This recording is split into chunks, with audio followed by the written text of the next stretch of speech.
Thanks, Richard, and thank you very much indeed for the opportunity to talk to you today. I have a feeling I might be preaching to the converted in some of the things I'm going to say, but you can pick me up. I think you'll find some holes, I'm sure. What I'm talking about today is Media Doctor, and I'll come to an outline of what I want to do in talking about this and why we're doing it. I'm also going to digress a little bit and talk a bit about a phenomenon called disease mongering and an experience that we had earlier this year with disease mongering in April, actually, of 2006. Then I'm going to try and draw the themes together, which I haven't tried to do before, the concept of media reporting of medical news stories and their role in the mongering of diseases, the mongering of diseases, expanding the boundaries of treatable disease for the purpose of creating markets for products. Now, that will tell you that we're moving a little bit from the topics this morning, which are to do with paranormal. What we're concerned about here quite often is good science, which is badly reported or badly interpreted or badly treated in some way and then misrepresented to the public. There's not much of what I'm going to talk about today which is a myth, as you understand it, but I'm going to argue that the bad reporting of bad science is one thing, but the bad reporting of good science is also a problem, and we're trying to improve the reporting of good science in this. I think it overlaps, but it's not an exact fit with the other themes. What Richard didn't say is I'm a practicing physician. I was working last night at the Mater Hospital in Newcastle, where I work as a general physician. I also work as a clinical toxicologist. I'm not a toxinologist, but I've developed a healthy respect for some of the spiders that were being shown earlier on. And Atrax robustus and Atrax formidabilis are hard to love, believe me. You can admire them, but it's hard to like them. This is the Media Doctor website, and that's the screen print dumped from the screen last night, and it's probably as good an example as any. It'll give you an idea of what it is that we do. The first thing to note is that it's a little bit out of date, and it's a little bit out of date because the world that I live in, this is actually my hobby, and my hobby has to come second to other things. And sometimes gaps develop, and also the funding runs out, so we go from hand to mouth. Can I digress for a second then and thank the Skeptics for you, up until now, been the only organisation prepared to give us any money at all for that in the form of a prize, for which we're very grateful. It came at a difficult time for us. Since then, we got a grant last week, and we think we're going to be successful with grants in the future to keep this enterprise going. However, the site, first of all, on the right-hand side, as you look at it, I want to just point out that we have sister sites now in Canada and the US. Media Doctor Canada is a very similar enterprise, and as is a site called Health News Review in the United States, run by Gary Schwitzer out of the University of Minnesota. It's a different name, but it looks very like it. If you go and visit the site, Health News Review, all one word.org, then you'll see that they're using identical methods. We were very happy to be plagiarized. Now, what we do is we feature stories, and here, and this is just the stories that are on the site at the moment, our leading story, because it's the most recent one, is one in the Sydney Morning Herald, and it's been locally written, and it's about eyelash transplants. And eyelash transplants do appear to have a legitimate role for people who've got badly scarred eyelids from facial burns, then there is a case for trying to reconstruct the appearance of a normal eyelid with its eyelashes. People without eyelashes look odd to other humans. But it's hard to see it as cosmetic surgery, and it's extremely painful. But you'll see that despite the topic, and this was a cosmetic surgery story, really, that was the thrust of the story, it scored 3 out of 5 stars on our rating scheme, and I'll come back to what that is. And the reason it did was that it had a suitably skeptical note in it, and it warned a lot about what the adverse effects of this procedure might be, in particular the fact that by taking hair from other parts of the body and implanting it in your upper eyelid, it may well grow inwards rather than outwards, and that will lead to ulceration of the cornea. And this story was quite well loaded up with suitable warnings, had independent comment, and a number of other features that we value, so that it really did provide, I think, a sense of balance. And my personal impression was, if I were contemplating such a move right now, that this story, if anything, would probably put me off it. The next story down is magic bread, and we've featured magic water, as I guess you have as well. We've looked at the media stories about magic water and on more than one occasion from memory. The headline here is really not terribly sort of directive in the sense of where's the story going to go. This is actually selenium fortified bread. And it's quite interesting in the sense that it goes into some of the science of selenium deficiency, and it very clearly describes what they believe the potential of selenium fortification of food is, in this case bread. But then it has a researcher who may be conflicted because the researcher in question appears to have possibly has a commercial interest in the bread making. We're not absolutely clear. It's not been properly explored. But more notably, when we searched on what the selenium researcher had said in the past, he said quite specifically, this is like a year ago, that there simply wasn't enough evidence to support widespread supplementation of food with selenium, albeit that we accept that selenium deficiency can be associated with the diseases. So he appeared to be contradicting his own research. The last story there, and there's a lot more off the bottom of the screen that I'm not going to talk about, but they're just examples. Another breakthrough in the management of ADHD, hyperactivity disorder in children. And this one is you'll see it's the DORE program, D-O-R-E, named after Dore, the person who dreamt up this machine, and other related interventions which are meant to improve a range of learning disabilities in children.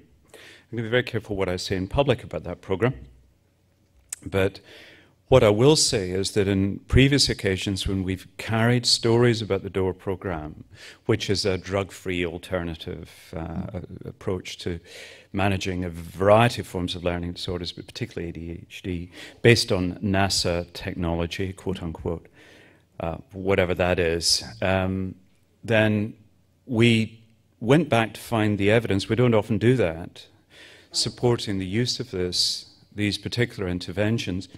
We tracked down a paper and went back to the journal, went back to the editor of the journal to say, okay, there's a paper here about this, the only one we could track down where there seemed to be some intervention and measurement of the impact. Can you tell us if the paper was peer-reviewed? Because the journal actually say whether it was a peer-reviewed publication, and the answer was no, it wasn't a peer-reviewed publication. And the editor said, I'm also finding it quite difficult to answer some of your other questions about conflicts of interest, because the senior researcher is my boss. So the editor of the journal that was working with the senior researcher was actually a senior member of staff in the department where the editor of the journal was working. So sometimes it's necessary to track down where this information is coming from, and we're by no means the only people to raise questions about the evidentiary base of claims that are made about the DORE program. So there's just 3 stories on media doctors. So what actually do we do? and I don't want you to try and read this in detail, but what we have are 10 criteria by which we judge medical news stories, and we concentrate on medical news stories that make some form of therapeutic claim.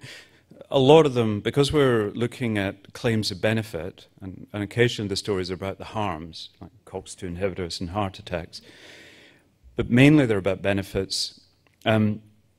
Because of that, quite a lot of the stories about drugs, which keeps me in my personal comfort zone, because I feel as though at that stage I know what I'm doing, and so do the other members of the team.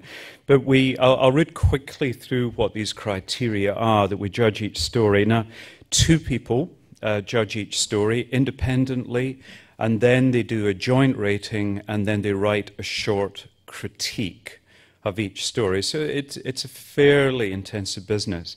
The criteria from the top are whether the story, remember we're talking about the stories rather than the treatments themselves, but sometimes you can't completely separate it. Does the story address whether the treatment is novel?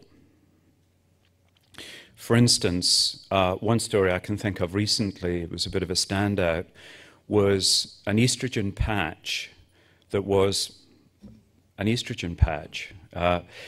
It was a different dose of a patch that was already on there, but it was presented as a breakthrough treatment. There are many, many estrogen patches for treating menopausal flushing on the market, but in this case, the company, so cleverly, well, it wasn't very clever, they seemed to manage to do it very easily, had persuaded a journalist that a different strength of a product they already had was worth a story, and that's extraordinary, it's just advertising. Is the whatever's being promoted in the story, sorry, whatever's being covered in the story, that was a slip. You get a bit cynical. Yeah. Skeptical's better than cynical, sorry, yeah. Availability, is it available? And in particular, how can you access this treatment? And remember, they're not all drugs. What are the options? Because by that I mean treatment options. Because oftentimes there is a treatment already available for a condition, and sometimes no treatment at all is pretty satisfactory. For many conditions, like benign prostatic hypertrophy, to name but one, if you do nothing at all, not much happens over long periods. So maybe watchful waiting or best supportive care, these kind of terms we use for doing nothing, are quite effective. Does the story contain elements of disease mongering? And I'll come back to that, because we always thought, and to a degree we were correct, but perhaps not as much as we expected in terms of amount, is the news media used as a vehicle to promote diseases, to expand the boundaries of treatable disease in order to increase the size of markets? Does the story address the quality of the evidence on which the claims are made? Down to the extent of, do they mention if it's a randomized controlled trial, if it is an RCT, if it's a case control study or something which has got an element of potential for bias into it, do they just, we're not getting into bias analysis, but do they actually mention that this isn't absolutely conclusive? It's one case control study. It's not generally would be viewed as being evidence of causality, but it might be a pointer or generate a hypothesis that would be confirmed in a trial. And that might seem a little bit sophisticated, but in fact many journalists have a very clear understanding of these issues and a very good understanding. Do they quantify the effects? If there is a benefit, do they quantify it? For instance, I'd like to stick with benign prostatic hypertrophy as my preferred disease to cover here. If a treatment increases urine flow rate by 1 or 2 mLs per second, because that is how they measure it, or the MRI of the prostate gland shows a small reduction in volume for the treatment, do they report that? And then, more important, do they report on what the significance of that is? Man, if you increase your urine flow rate, the main thing is you spend less time standing in the urinal. Now, what are you going to do with that time? It was an opportunity cost, but you've got to aggregate it off over a very, very long period of time before it becomes meaningful. So what is the benefit, and does it matter? Do the stories cover the harms of the treatments that are being described? That's important often, as I'm not going to drag you through all the data, but oftentimes they don't. Do they talk about treatment costs? Self-evident what that is. Do they quote independent and informed information sources and experts in the field? And that's an issue that I feel very strongly about, that people have to be available to the press to talk. And so many of my colleagues just have a blanket policy, grace it with that term, not to talk to the press. And I think that's bad. I think if you do know about an area and you're independent, you should talk to the media when they want you to. And does the story rely on a press release? It's quite interesting. If you can download the media release and then go back to the story that was written and do a document comparison in Word, you'll find that there are large sections of text that are the same. Now, the PR company that wrote the media release is not going to accuse the journalist of plagiarism there, because they're really just doing their job. But we've had some striking examples where, in fact, the story that was written and appeared and published was substantially inferior to the press release that had come from a commercial source. How do we do it? Stories identified by regular scrutiny of a range of media outlets. We have these rating instruments. We've done test, retest reliability on these. Generally, the CAPAs are pretty good. We train new reviewers. We have a panel of about 10 to 12 reviewers, and each story is looked at by 2. There is a consensus score. We write a critique, and then I run an eye over it, or someone else runs an eye over it to make sure that it's not grossly defamatory. We've had one threatened defamation action against us in 2 years. Sorry.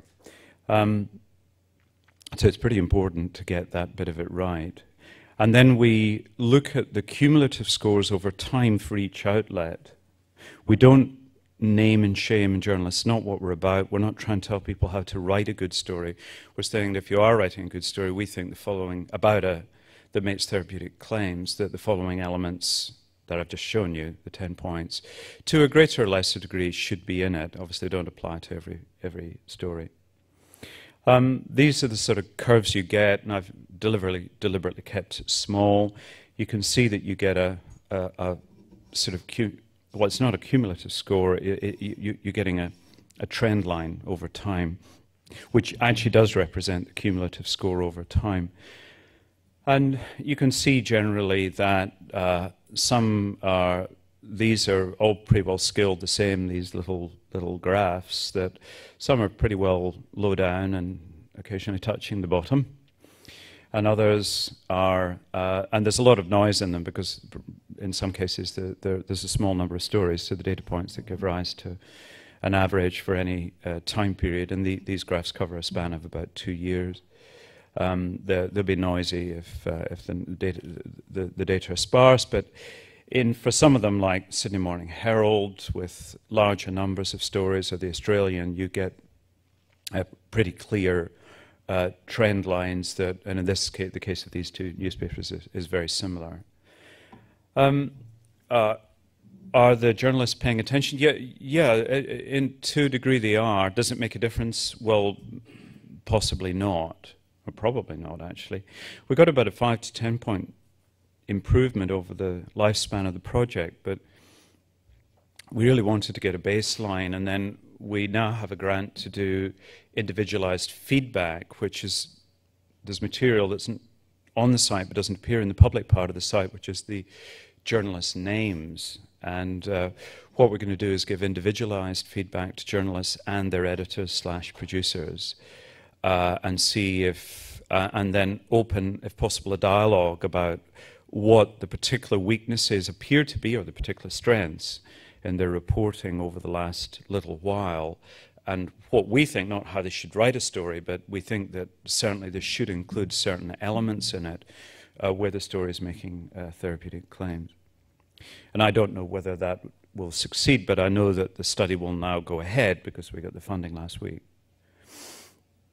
Now, I want to just change tack slightly because of the 10 criteria, one of them was disease mongering. This is the concept proposed by a number of people going back, well, way back in time, but Ivan Illich, a medical nemesis, really talked about the sort of exploitation of power by the medical profession. We've taken a rather more corporate view of that this is the expansion of the boundaries of disease for the purpose of expanding markets for products. And in many cases, these are legitimate products. We're not talking about horny goatweed here. We're talking about some legitimate drugs or legitimate treatments.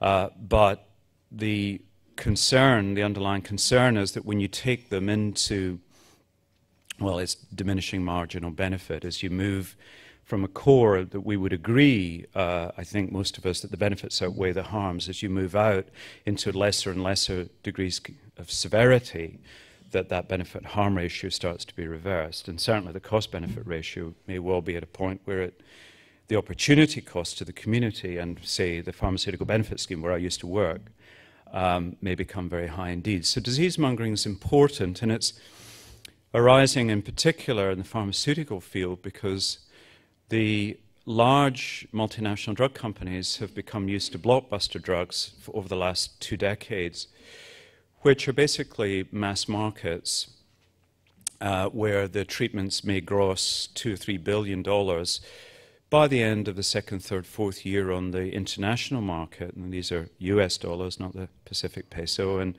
they rely on that. They've come to rely on that type of drug. That's been their business plan, and therefore their growth projections are based on that. But we're running out of mass markets. We're not getting new antihypertensive drugs. We're not getting new antibiotics. We're not really getting new cholesterol-lowering drugs because we've hit a flat point in the discovery, and it's hard to justify charging huge amounts of money for another blood pressure-lowering drug, and we're getting almost no new antibiotics except in a few specialized fields. So the industry has a need to expand existing markets, and I'll show you examples of these shortly. And there are a number of techniques that they use to do this. Now, I want to illustrate this with a video, and then I'll discuss. You think that's funny, right? Okay. What's even funnier is when my attempt to run it. All my life, people have called me lazy, but now we know I was sick. 1 in 5 people are said to suffer from motivational deficiency disorder. Symptoms like being trapped on the couch may seem common, but they can be fatal. These are people who find themselves unmotivated to breathe, and these people will die. The new disease is making headlines around the world. Motivational deficiency disorder is hugely promotable. But is this awareness raising or disease mongering? I find it truly terrifying how easy it is to create a new disease. Motivational Deficiency Disorder, the documentary, at diseasemongering.org. Yeah, on April the 1st of this year, we created a disease that doesn't exist. My colleague, and by colleague he has a conjoint academic appointment at the University of Newcastle, but he's a well-known writer, a journalist and now filmmaker, Ray Moynihan, wrote this piece in the British Medical Journal announcing that a bunch of neuroscientists at the University of Newcastle in Australia had discovered a new disease. There were a number of clues that it might not be real. Most obviously that it was the 1st of April. This was done with the full agreement of Fiona Godley, who's the editor of the British Medical Journal. The BMJ is widely read, and it happened to be a quiet news week. There was only a couple of hundred people had died in Iraq that day, but there was nothing that would get on the front page. And therefore we happened to hit this quiet news spell. That was just fortuitous. The leading researcher was Professor Lethargos from the Hypnos Torpor School of Medicine.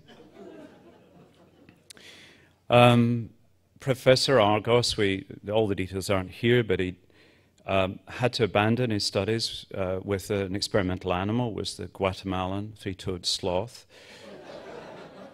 and had come to work with a koala colony north of Newcastle to see if the koala would be a suitable animal model for motivational deficiency disorder. He developed a drug called Indolibant, which blocks cannabinoid receptors, trade name Strivor. Yeah. He had done some early clinical human research on some rather poorly motivated medical students at the University of Newcastle Medical School under my tuition, and two of them had left, two of them who were on the active treatment had left to join the Macquarie Bank to become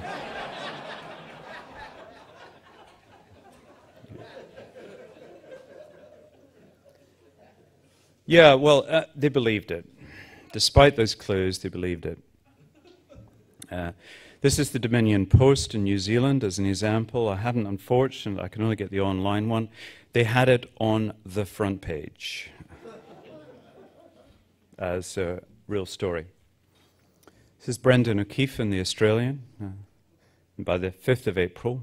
And he, you can see, covers it. He later on, he phoned me, said, look, is this for real? And we said no, because he rang on the 2nd or 3rd of April. And the rule we used, we gave a lot of interviews about this new disease, and the rule we used was that if it was April the 1st in the time zone of the individual who was talking to us, then we would maintain the ruse, but after it clipped past midnight, in that time zone, we'd tell them the truth. There were thousands of sites that carried we called it MODED, you need an acronym, Motivational Deficiency Disorder. A lot of them featured as serious news, others had picked the fact that it was an April Fool's joke. We gave interviews, well, there they are. It was extraordinary. We were featured with the online Bible for the PR industry is PR Week, and we were featured in PR Week from how successful our campaign had been to sell a disease that doesn't exist.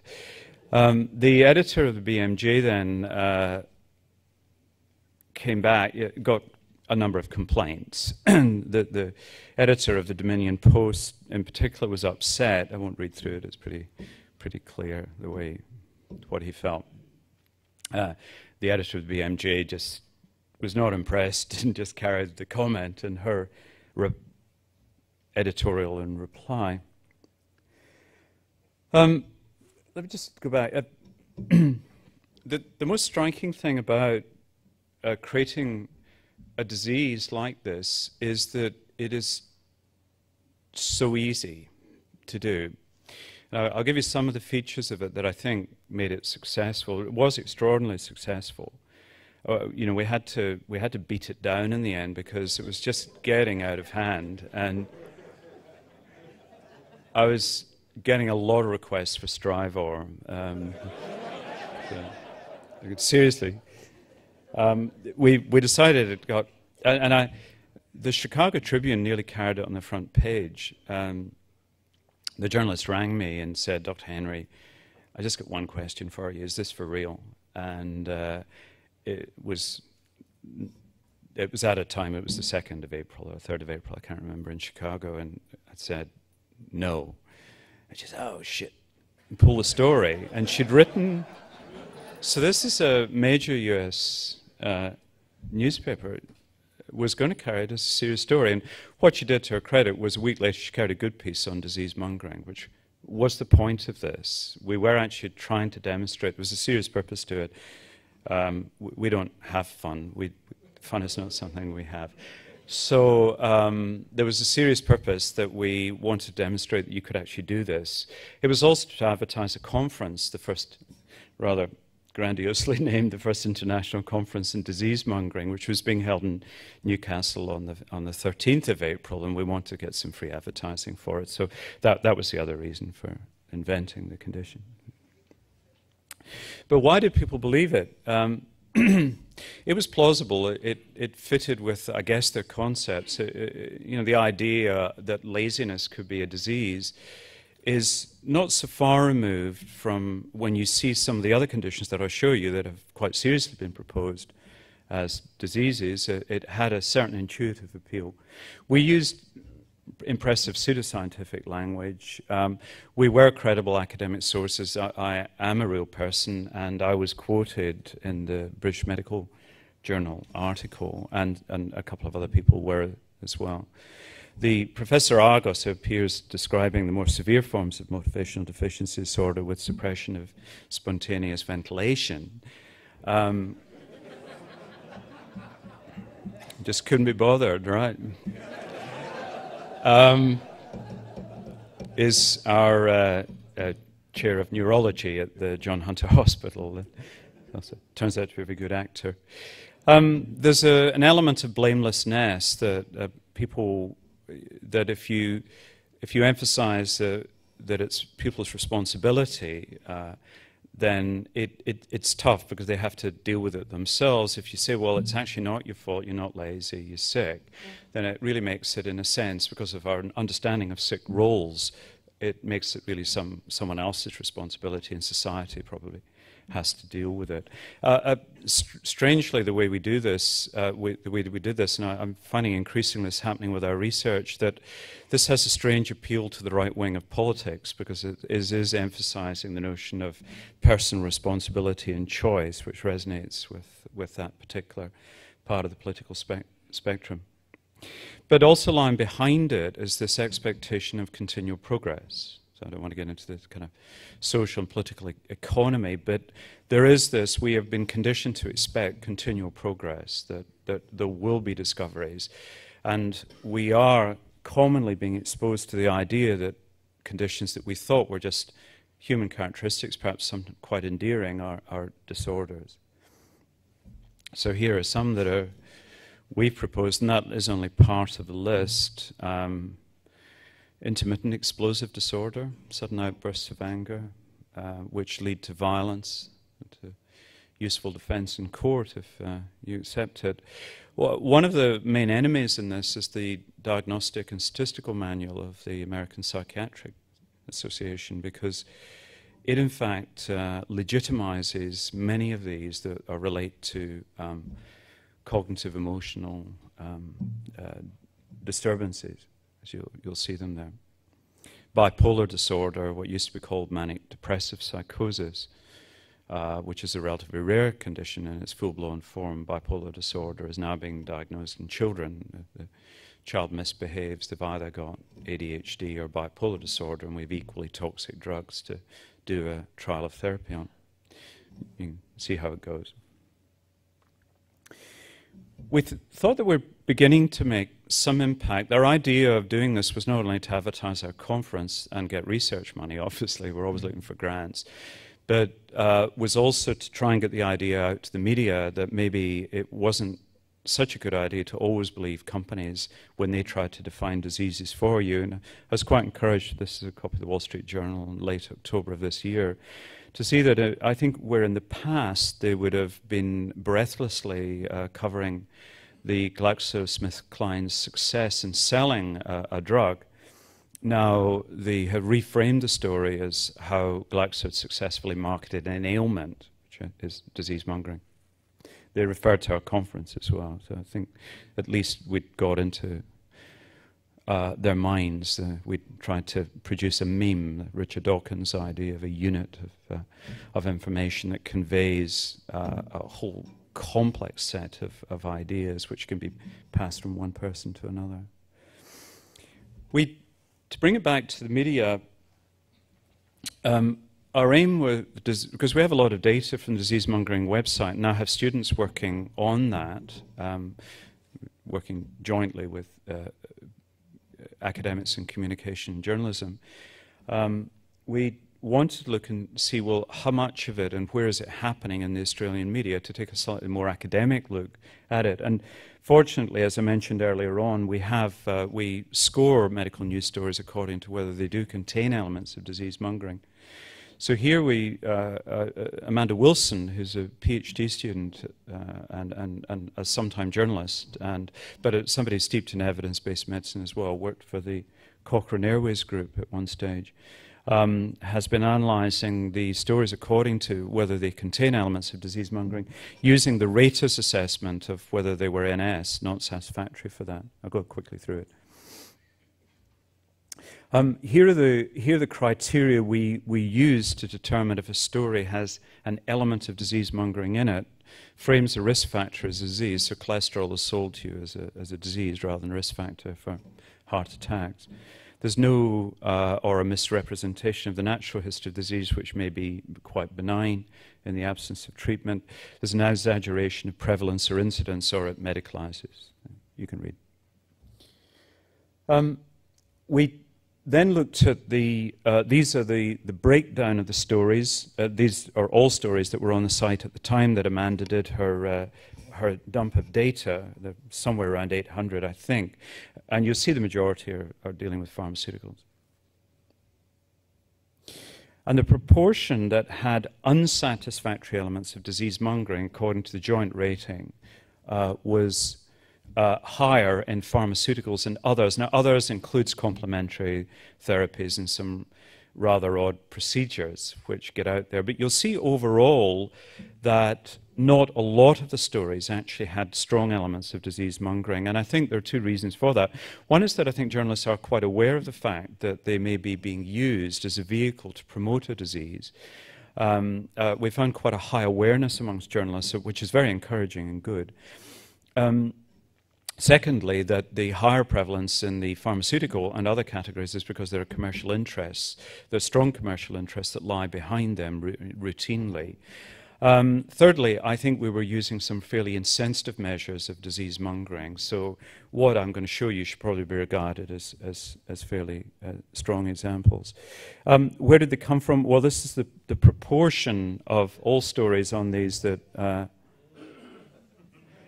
Channel 7's Today Tonight, yeah, you probably guessed it. You can see that it's heavily concentrated proportionally, if not in absolute numbers, because they don't have that many medical stories in the current affair in Channel 7, but it would be as I think you would expect.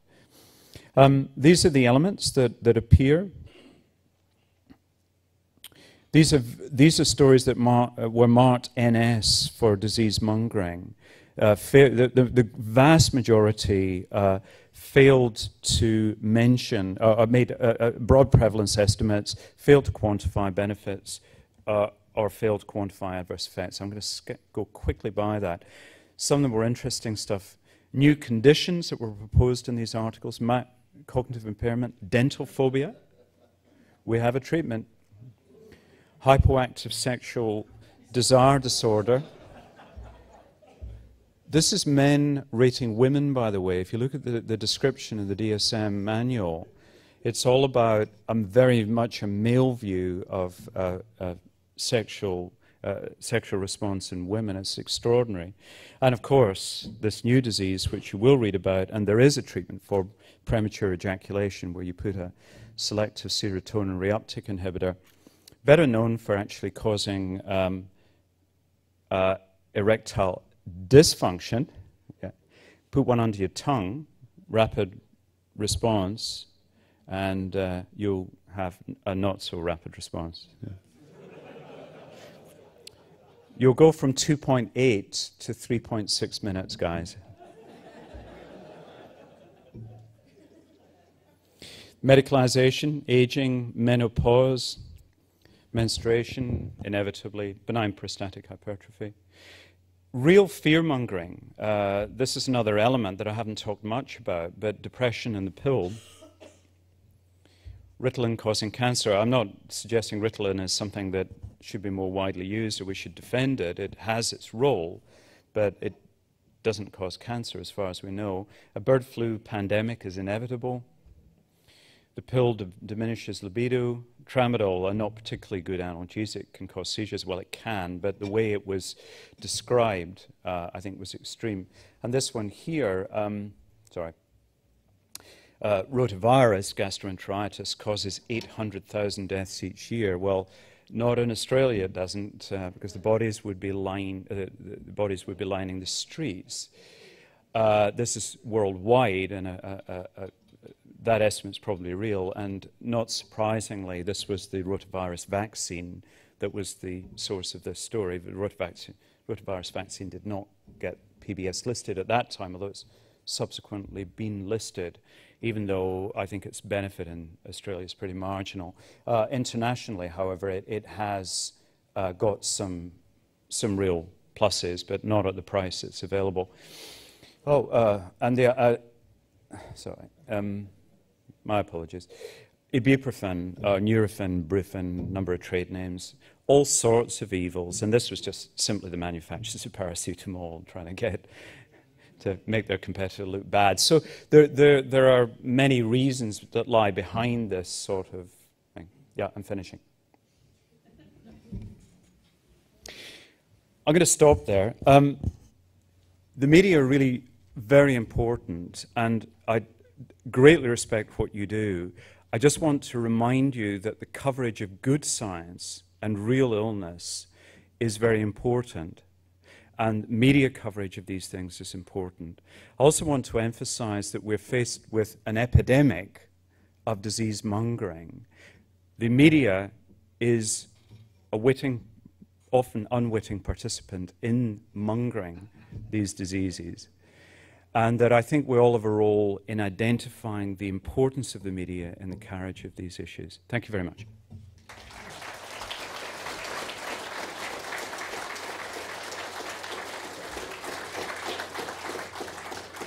Thank you, David, very much. I just did a Google search out there for Strivor and found 88 hits. Strivor.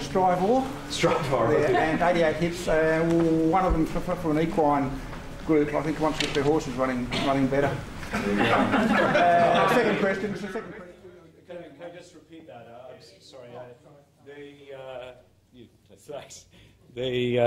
Somebody just ran a Google search within the last few minutes, and Strivor is still out there on the web. We've actually done our best to dampen it down, and one request or one comment came from people who race horses as to whether Strivor is going to improve motivational deficiency disorder in horses.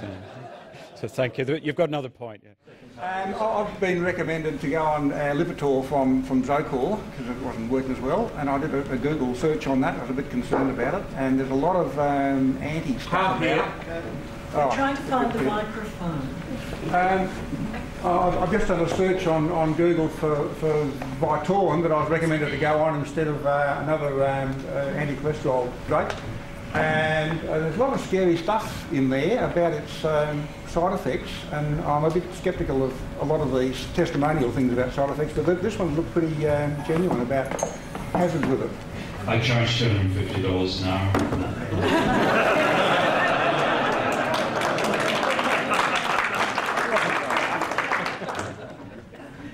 You had a screen right at the very end of the talk about Crohn's disease, which is of particular interest to me as I have it, and I was wondering if you could just very briefly expand on that.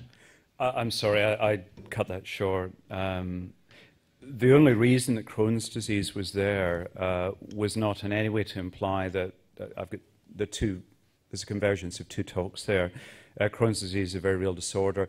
It was an example of where the prevalence of Crohn's disease that was mentioned in the news article was 4 times the official figure.